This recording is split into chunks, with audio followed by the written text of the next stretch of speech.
ওই জুনায়েদ বাবুনগরী সিটারে কইছে ওই জুবায়ের আনসারীর মুখে ক্যান্সার হয়েছে, মুখ বেহা হয়ে গেছে।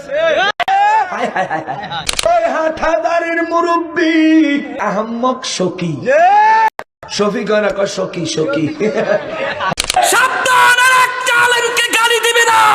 এ বেয়াদব কুলাঙ্গার, তোর জন্মের ঠিক নাই। তোর যদি জন্মের ঠিক থাকতো এমন একজন আল্লাহর ওলিকে গালি দিতে পারতি না। ওলামায়ে দেওবন্দ ধরলে একবারে রক্ত ঠান্ডা করে দিব। একটা বেয়াদবরে দেখলাম ইদানিং বাংলাদেশে আল্লামা শাহ আহমদ শফীকে নিয়ে বাজে গালাগালি করতেছে, বাজে মন্তব্য। জুনায়েদ বাবুনগরীকে নিয়ে অকাত্য ভাষায় তাদেরকে গালাগালি করেছে।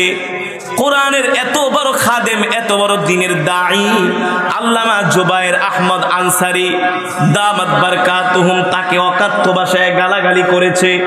এ যুবক, পারলে প্রমাণ দাও, পারলে প্রমাণ দাও। আমরা দেওবন্দের সন্তান, আমরা দেওবন্দের সন্তান।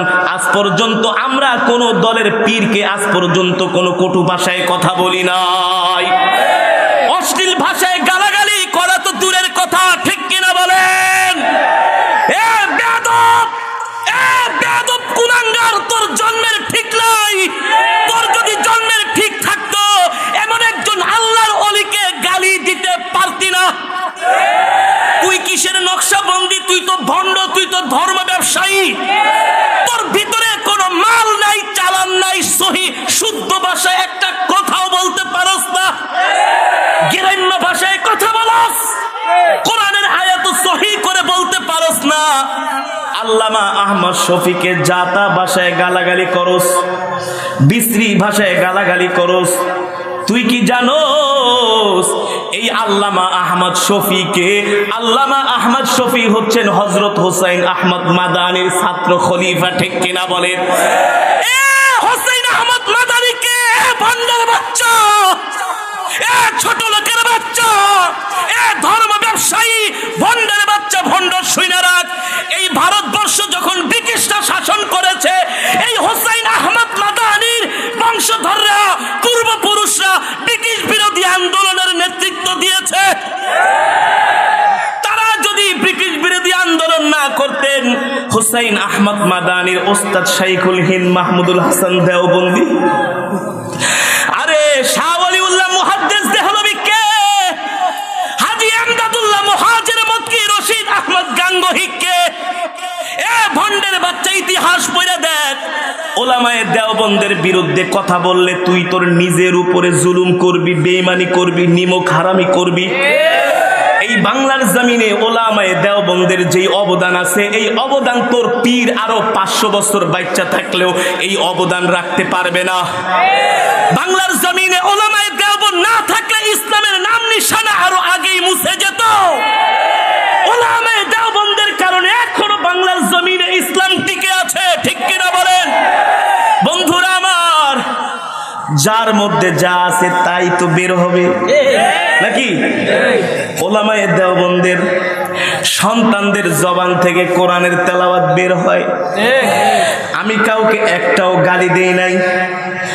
আর ওই বেয়াদবটা নকশাবন্দি মুজাদ্দিদি বাটপার কোথাকার চিটারের বাচ্চা চট্টগ্রামে যায়া ওই সব বাটপার গুলোকে যোগ দিছস, যারা কিনা কি বলবো তোদেরকে, কি বলবো আসলে। আমরা তো ভদ্র, এ কারণে অসভ্য ভাষায় কথাও বলতে পারি না। আমাদের ওস্তাদরা আমাদেরকে অসভ্য ভাষায় কথা কোনোদিন শিখায় নাই। তুই যেমন তোর ওস্তাদও তেমন। ওস্তাদ ভালো হলে ছাত্র ভালো হয়, কথা বলেন। পীর ভালো হইলে মুরিদ ভালো হয়। মুরিদ যদি খায় গাঁজা, তাহলে বুঝতে হবে পীর ওর খানকার ভিতরে বইয়া মদ খায়, নারী নিয়ে নাচানাচি করে। এ মাজারের পক্ষে এত কথা বলো, জুতা দিয়া পিটায় একদম। বাংলাদেশের ম্যাক্সিমাম মাজারে মহিলাদেরকে নিয়ে নাচানাচি করে, মহিলাদেরকে নিয়ে দয়াল বাবার গান গাওয়া হয়, ঠিক কিনা বলেন? এই সমস্ত হক কথা বললেই ওলামায়ে দেওবন্দ তোমাদের কাছে খারাপ হয়ে যায়, ঠিক কিনা বলেন? এ বেয়াদব, এই মজমার ভিতরে বসে মুসলমানদেরকে কোরআন শুনাইছি, যুবকরা আল্লাহর কোরআন শুনে তাদের হৃদয় ভরে গেছে। একটা গালি দেই নাই, কেন দিব? কোনো গালি নাই, আছে আল্লাহর কোরআন। গালি কেন দিতে যাব? ইতরের সবচাইতে বড় অস্ত্র হচ্ছে অসভ্য ভাষায় কথা বলা, ঠিক কিনা বলেন? যারা ওলামায়ে কেরামদেরকে গালি দেয় ওরা হচ্ছে ইতর বেয়াদব শ্রেণীর লোক, ঠিক কিনা বলেন? তাদেরকে বাংলার জমিনে প্রতিহিত করতে হবে, ওদেরকে প্রতিহিত করবই করব, ওদেরকে বাংলার জমিনে অবাঞ্ছিত ঘোষণা করতে হবে, ঠিক কিনা বলেন? যদি এই সমস্ত ভণ্ডদেরকে, যারা এমন একজন বয়োবৃদ্ধ আলেম যার চেহারার দিকে তাকাইলে সগীরা গুনাহ মাফ হয়ে যায়, যাকে প্রধানমন্ত্রী পর্যন্ত সম্মান করে, এই কথাটা ওই বেয়াদব বলছে, এই কথাটা ওই বেয়াদব বলছে। আবার তেতুল হুজুরও বলছে আল্লামা শফিকে। আরে আল্লামা শফির মাদ্রাসায় যতগুলো বাথরুম করার জন্য বদনা আছে বাংলার জমিনে ততগুলো তোদের মুরিদও নাই, ঠিক কিনা বলেন? 10-12টা গরু জবাই করস, কুত্তা কতগুলো আইসা প্যান্ডেলের পিছনে হাড্ডি খাওয়ার জন্য ঘেউ ঘেউ করে। আর আলামিন সংস্থার মাহফিল, চরমনাইয়ের মাহফিল, টঙ্গীর ইস্তেমা, হ্যাঁ, টাকা নাই পয়সা নাই, নিজেরটা খায়া নিজেরটা পরে দিনের কাজ করে যাচ্ছে। এই নবীওয়ালা কাজ, দাওয়াতি কাজগুলো ওলামায়ে দেওবন্দি করে, ঠিক কিনা বলেন? তোরা যারা আশেক দাবি করো, সুন্নি দাবি করো, 3.5 হাত বডির দিকে তাকাইলে সুন্নত লাইট মারলেও খুঁজা পাওয়া যায় না। তোরা সুন্নিরা এমন জামা পরো, সবাইকে বলছি না, চট্টগ্রামের কিছু গরম সুন্নি আছে, আবার নাম দিচ্ছে গরম সুন্নি। সুন্নি তো সুন্নিটা আবার গরম কি নাকি? এমন প্যান্ট পরে পরে প্রস্রাব করতে যায় খাড়ায় খাড়ায় বলতে, আমি বহুত দেখছি হোটেলে, চিটন থেকে যখন ঢাকায় আসে সুন্নি শেপ কইরা দাড়ি মারি কাইটা, ওরে বাবা স্টেজে ওঠার আগে পাগড়ি পুগড়ি পুরা লিপস্টিক আইলাইনার বুরু ঠুরু কি কইরা মরে একেবারে ওড়ে স্টেজে। হ্যাঁ, ভন্ডামির জায়গা পাও না, 1টা-2টা পর্যন্ত পয়সা থাকে, তোবারক লাগে না, খিচুড়ি লাগে না, ভিতরে মাল থাকতে হয়। মাল থাকলে এমনিই থাকে, তবু তো মাল নাই, আছে শুধু গালি আর কাফের। কথায় কথায় কি গালি আর কাফের শব্দ। তুই অল্প বয়সের ছেলে, পড়াশোনা তো বেশি করস নাই তো, রক্ত গরম করিস না। ওলামায়ে দেওবন্দ ধরলে একবারে রক্ত ঠান্ডা করে দিব, ঠিক কিনা বলেন?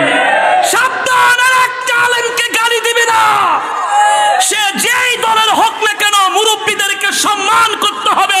এটা রাসূলের সুন্নাত, এটা রাসূলের আদর্শ, এটা রাসূলের আখলাক।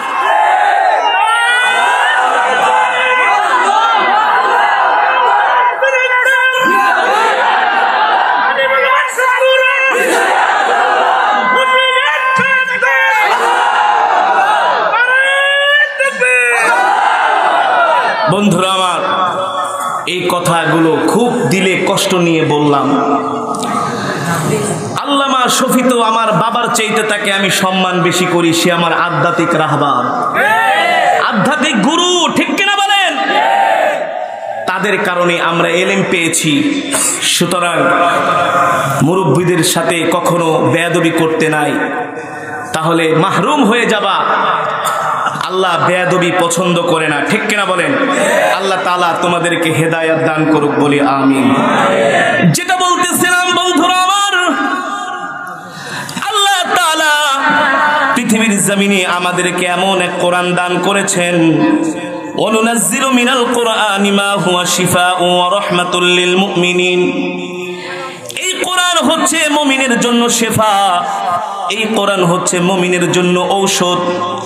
ও যুবক, ও মুসলমান, আমরা তো এই কোরআনের ঔষধ গ্রহণ না করার কারণে, এই কোরআনকে আঁকড়ে না ধরার কারণে, এই কোরআন অনুযায়ী আমাদের জীবনকে পরিচালিত না করার কারণে, এই কোরআন অনুযায়ী আমাদের সামাজিক জীবন, রাষ্ট্রীয় জীবন, আন্তর্জাতিক জীবন কোরআন অনুযায়ী পরিচালনা না করার কারণে আজকে আমরা সারা পৃথিবীতে মুসলমান মার খাইতেছি।